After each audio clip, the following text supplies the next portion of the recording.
आप देखे होंगे जब से हमारी पार्टी टूटी है, उसके बाद से निरंतर हम लोग निरंतरता में विभिन्न जिलों में, प्रखंडों में जाकर सरकार के जो गलत नीतियां हैं उससे शिकार जो लोग, ग्रसित जो लोग हैं, उनके बीच में हमारे नेता जाते हैं और उनको यथासंभव मदद देने की कोशिश करते हैं और मदद देते भी हैं।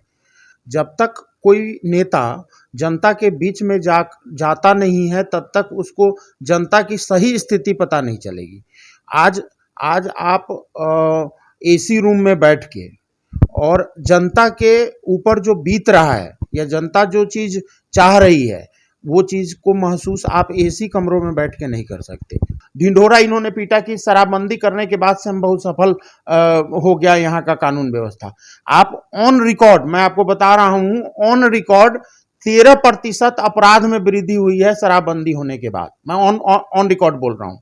महाविद्या global school, education for new generation, जहां मिले आपके बच्चे को शिक्षा भी, संस्कार भी। Co curricular activities, yoga, e library, play school, indoor games, sports, smart classroom, cricket academy और एक्सीलेंट एकेडमीज का परफेक्ट मेल। Registration open. Mahavidya global school, NH 139 near AIIMS, Phulwari Sharif, Patna. नमस्कार, मैं हूं अनूप नारायण सिंह और आप देख रहे हैं बिहारी खबर के डिजिटल प्लेटफॉर्म को। बिहार की राजनीति में तापमान बढ़ा हुआ है और साथ ही साथ बिहार का भी तापमान बढ़ा हुआ है। हमारे साथ हैं लोजपा रामविलास के प्रदेश महासचिव और मुजफ्फरपुर जिले के प्रभारी रंजन सिंह। 2024 में लोकसभा का चुनाव होना है। अभी से ही ये कयास लगाए जा रहे हैं कि एनडीए गठबंधन के तरफ से किस पार्टी को, किस घटक दल को कितनी सीटें दी जाएगी। लेकिन जो लोजपा रामविलास है उसमें अभी इस बात की कहीं दूर दूर तक चर्चा नहीं है। चिराग पासवान लगातार जनहित के मुद्दों पे पूरे बिहार का भ्रमण कर रहे हैं, साथ ही साथ पार्टी के संगठन को मजबूत करने पर पूरा जोर लगाया जा रहा है। आइए जानते हैं रंजन सिंह जी से क्या कुछ रणनीति है लोजपा रामविलास की, क्या रणनीति है? देखिए, अभी तो रणनीति ये है कि हमारे नेता पिछले 2 साल से, आप देखे होंगे जब से हमारी पार्टी टूटी है, उसके बाद से निरंतर हम लोग निरंतरता में विभिन्न जिलों में, प्रखंडों में जाकर सरकार के जो गलत नीतियां हैं उससे शिकार जो लोग, ग्रसित जो लोग हैं, उनके बीच में हमारे नेता जाते हैं और उनको यथासंभव मदद देने की कोशिश करते हैं और मदद देते भी हैं। तो अभी पिछले 1 साल पहले हमने आशीर्वाद यात्रा किया था, जिसमें बिहार के विभिन्न जिलों में लगभग हर एक प्रखंडों से गुजरते हुए हमारे नेता जनता के बीच में गए और जनता के बीच में जाने के बाद जनता के दुख सुख को महसूस किया उन्होंने। क्योंकि मेरा मानना है अनूप जी कि जब तक कोई नेता जनता के बीच में जाता नहीं है, तब तक उसको जनता की सही स्थिति पता नहीं चलेगी। आज आप एसी रूम में बैठ के और जनता के ऊपर जो बीत रहा है या जनता जो चीज़ चाह रही है, वो चीज़ को महसूस आप एसी कमरों में बैठ के नहीं कर सकते। उसके लिए जनता के बीच में आपको अमूमन जाना ही पड़ेगा। तो पिछले 2 साल से हमारे नेता वही जनता के बीच में जाने का काम कर रहे हैं और अभी हम लोग आने वाले समय में जन संवाद कार्यक्रम के जरिए पूरे बिहार को फिर से हम विभिन्न जिलों में हम लोग जाएंगे और हमारे नेता और जनता के बीच में संवाद होगी और जनता की भी समस्याओं को सुनेंगे और जिस तरीके से होगा यथासंभव उसको हल करने की कोशिश करेंगे। शराबबंदी के मुद्दे पे लगातार चिराग पासवान, पार्टी के तमाम बड़े नेता बोलते रहे हैं और आप भी बोलते रहे हैं, क्योंकि आप मुजफ्फरपुर जिले के प्रभारी हैं और बगल के मोतिहारी में जो कांड हुआ है उसको किस रूप में लेते हैं? देखिए, अब सिर्फ मोतिहारी ही क्यों, अभी पिछले दिन छपरा में हुआ था, लगभग 200 लोगों की मृत्यु हो गई थी एक ही जगह पर।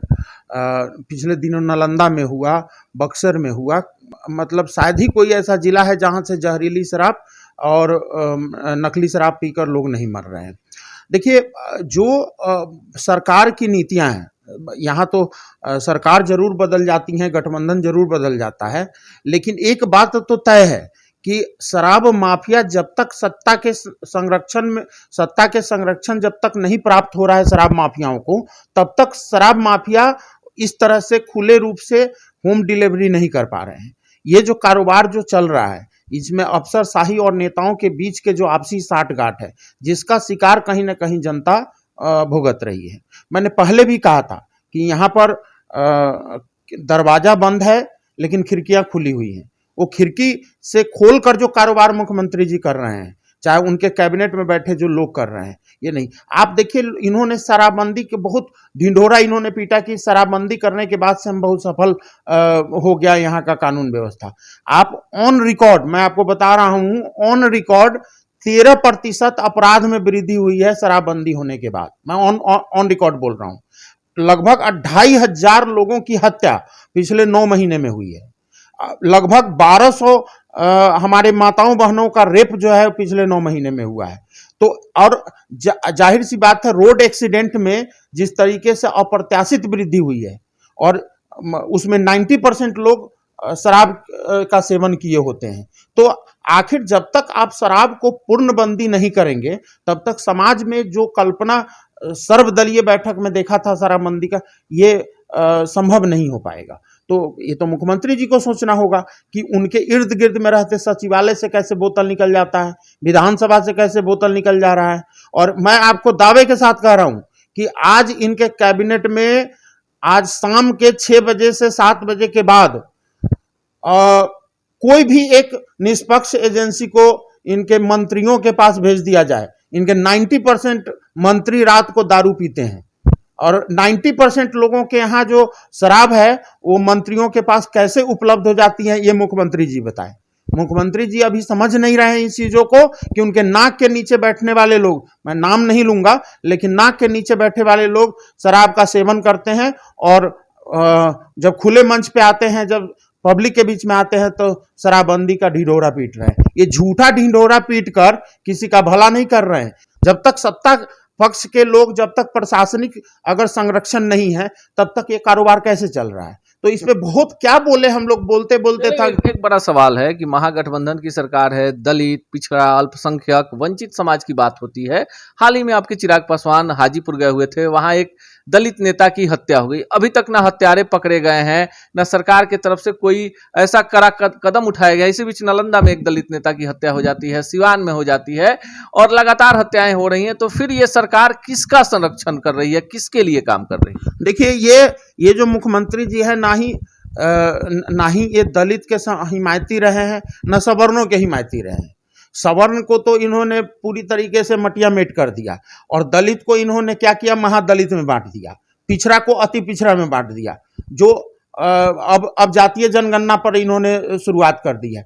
देखिए, इनके कार्यकाल में रहते हुए जो जिस रीजन से, सोचिए, ये 2005 में रिप्लेस होके आए थे मुख्यमंत्री जी, यही सोच के ना आए थे कि बेहतर बिहार बनेगा, लालू राज से, जंगल राज से मुक्ति मिलेगी। आज वो मुक्ति कहाँ मिली, जब खुद ही आप जाके उनके गोद में बैठ जाते हैं। आप सत्ता के संरक्षण प्राप्त करने के लिए आप देखिए कि जाकर तेजस्वी में तब वो कमियां नहीं थी 2017 में। आज सारी 2017 में आपने जो गठबंधन तोड़ा था, यही कह के तोड़ा था ना कि ये भ्रष्टाचारी परिवार है, हमसे गलती हो गई थी, हमारा तो नेचुरल अलायंस भाजपा के साथ है।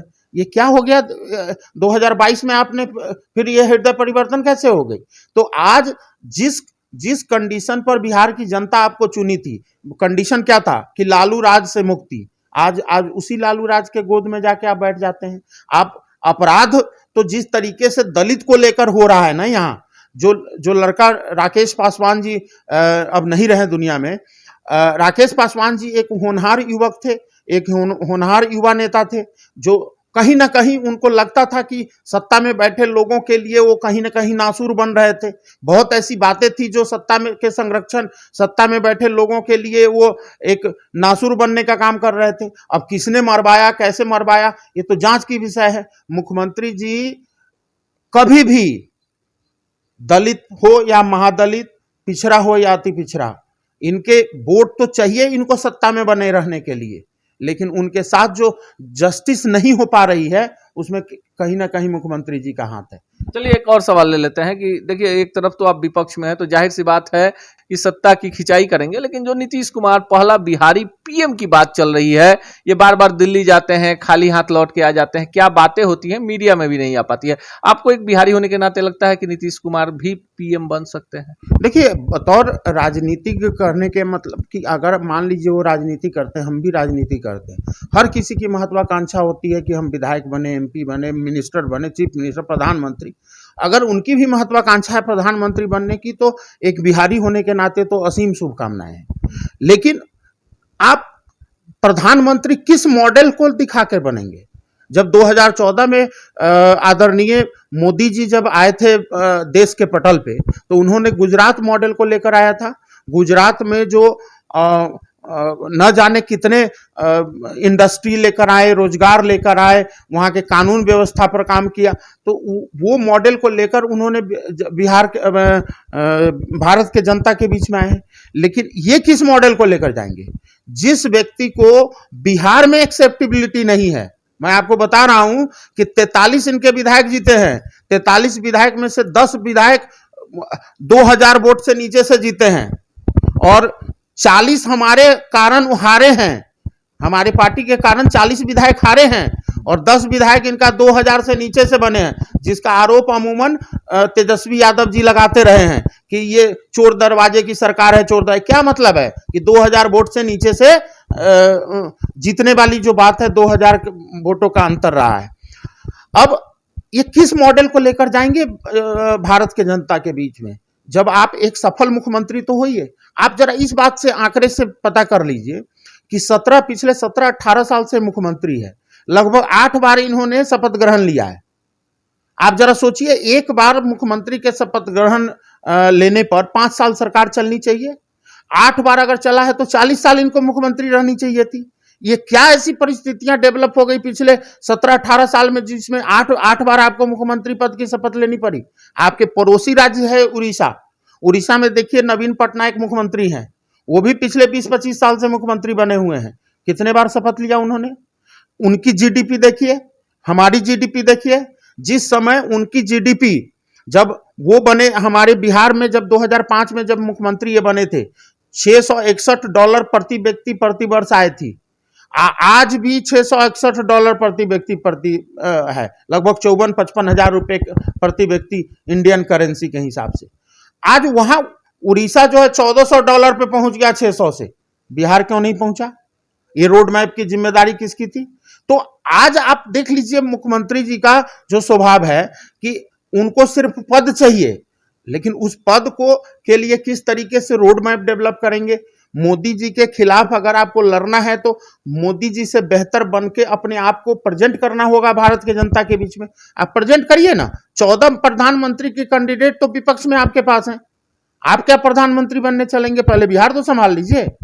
ये हमारी संदेश है कि बिहार संभालिए, देश अपने आप संभलेगा। यह है रंजन सिंह, और तमाम आंकड़ों पर जिस हिसाब से लोजपा रामविलास बिहार फर्स्ट, बिहारी फर्स्ट की बात को कह रही है और सत्ता में वापसी को लेकर जिस तरह से एकदम पूरी संजीदगी के साथ बिहार में इनके कदम बढ़ रहे हैं और जितने आंकड़े ये बता रहे हैं उस हिसाब से मंशा भी साफ है कि आने वाले लोकसभा चुनाव की तैयारी चिराग पासवान के नेतृत्व में इनकी पार्टी तो कर ही चुकी है, साथ ही साथ 2025 पर भी चिराग पासवान को लेकर जो बड़ी संभावना बिहार में नजर आ रही है उस पर भी पार्टी ने काम करना शुरू कर दिया है। यह देखना दिगर होगा कि जैसे जैसे लोकसभा चुनाव की तारीखें नजदीक आ रही हैं बिहार की सियासत में क्या बदलाव होगा। पर एक बात तो साफ है कि बिहार की दलित राजनीति में अब चिराग जो है पूरी लौ के साथ प्रकाशमान हो चुका है।